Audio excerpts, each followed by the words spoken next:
Baik adik-adik mahasiswa teknik komputer semester 2 mata kuliah fisika 2 dan praktikum fisika 2. Pada video ini kita akan membahas tentang soal yang ketiga, yaitu tentang pembagian arus. Di sini ada sebuah lambang yang mungkin kalian belum atau jarang melihat. Ini disebut lambang sumber arus. Sumber arus itu sebuah power supply yang tegangannya tidak diketahui tapi arusnya diketahui. Jadi yang diketahui hanya arusnya saja, kemudian melewati sebuah rangkaian resistor. Di soal ini diinisialisasikan sebagai R19, R20 dan R21. Masing-masing memiliki nilai 10 ohm, 8 ohm dan 2 ohm. Nah, di sini ada lambang IA, IB dan IC, bentuknya bulat seperti ini. Nah, mungkin kalian belum pernah tahu ya. Biasanya ini dilambangkan dengan anak panah, tapi kali ini dilambangkan dengan simbol bulat. Ini maksudnya adalah sebuah ampere meter. Bentuk fisik ampere meter atau miliampere meter seperti ini. Ini ampere meter DC dan ini adalah ampere meter AC. Nah, ini juga bisa digantikan dengan avometer yang kalian miliki. Dari gambar model seperti ini, saya coba ganti dengan simbol-simbol yang mungkin kalian lebih familiar seperti ini. Kemudian ketika kita akan menyelesaikan soal ini, langkah pertama adalah tentukan I masuk dan I keluarnya. Nah, di sini saya inisialisasikan arus yang keluar dari sumber arus itu disebut arus keluar atau I keluar.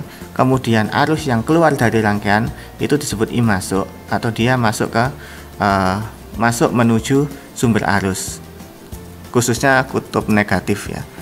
Nah, ini nanti kalian bisa membolak-balik ya. Ini bisa disebut I masuk atau ini keluar, atau ini yang I keluar, atau ini yang I masuk, terserah kalian. Yang penting ada perbedaan antara I masuk dengan I keluar.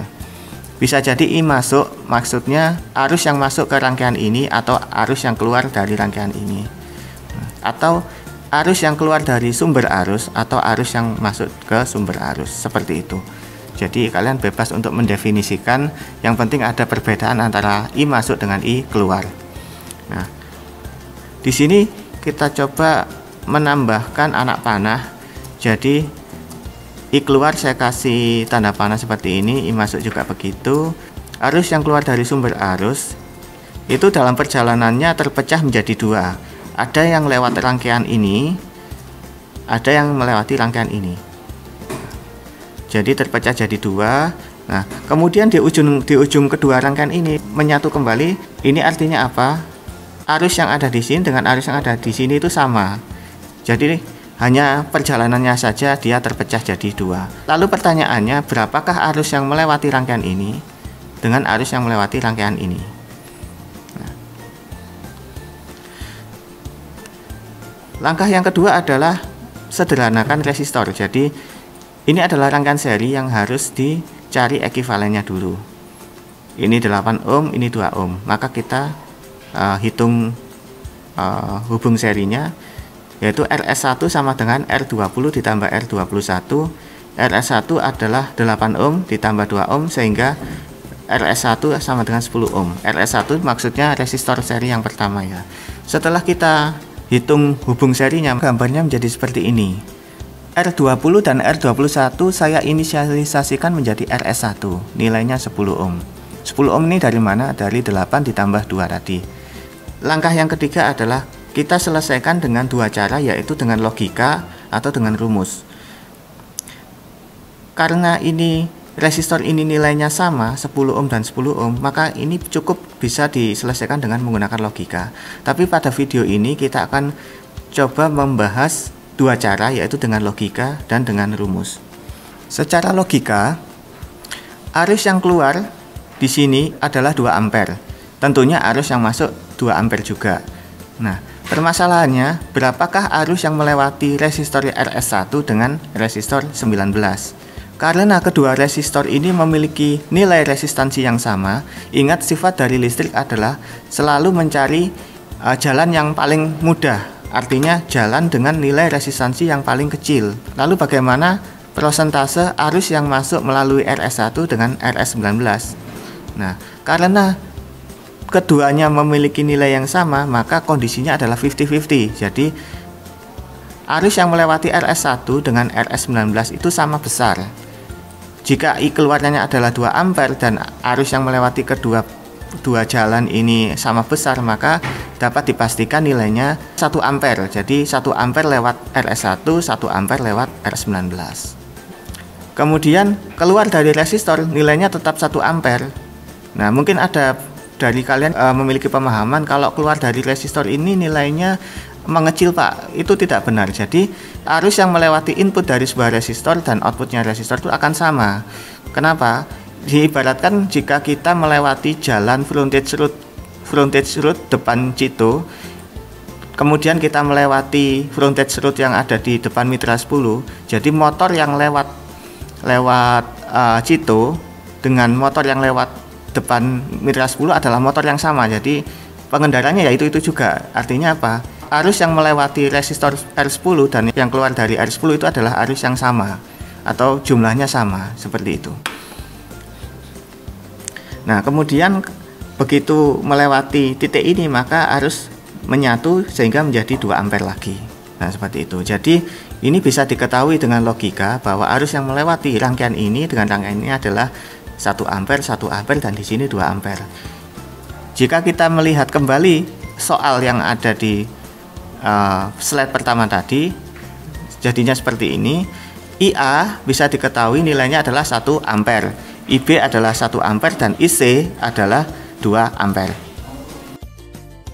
Oke, selanjutnya kita bahas dengan menggunakan rumus. Kita inisialisasikan resistor 19 menjadi RA, kemudian resistor seri yang pertama menggunakan RB. Jadi kita ubah inisialisasinya agar menulis rumusnya menjadi lebih mudah.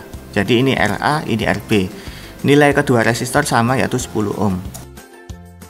Rumusnya seperti ini. Mungkin kalian belum pernah mempelajari rumus ini di saat SMP maupun SMA, tapi akan saya coba menyampaikan pada semester ini. IRB itu adalah arus yang melewati resistor B. IRA adalah arus yang melewati resistor A. Jadi IRB itu ini IRB, ini IRB, ini IRA, ini IRA. IRB dapat diketahui dengan menggunakan rumus yang ini, kemudian IRA dapat diketahui dengan menggunakan rumus yang ini. IRB sama dengan I total. I total itu arus yang keluar atau arus yang masuk. Jadi arus yang keluar sama dengan arus yang masuk sama dengan I total. Dikali R paralel adalah resistor ekivalen dari RB dan RA. Karena ini terhubung paralel, maka bisa dicari nilai paralelnya dibagi RB. Jadi IRB sama dengan I total kali R paralel per RB.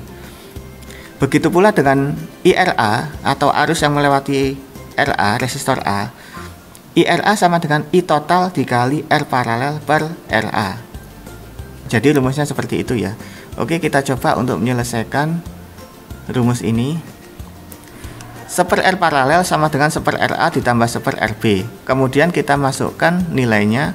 1 R paralel sama dengan 1/10 ditambah 1/10. Hasilnya 1 R paralel sama dengan 2/10. Kemudian kita balik, karena yang dicari adalah R paralel. R paralel sama dengan 10/2. R paralel sama dengan 5 ohm. Jadi nilainya 5 ohm. 5 ohm ini kita masukkan ke rumus yang tadi, dimasukkan ke sini.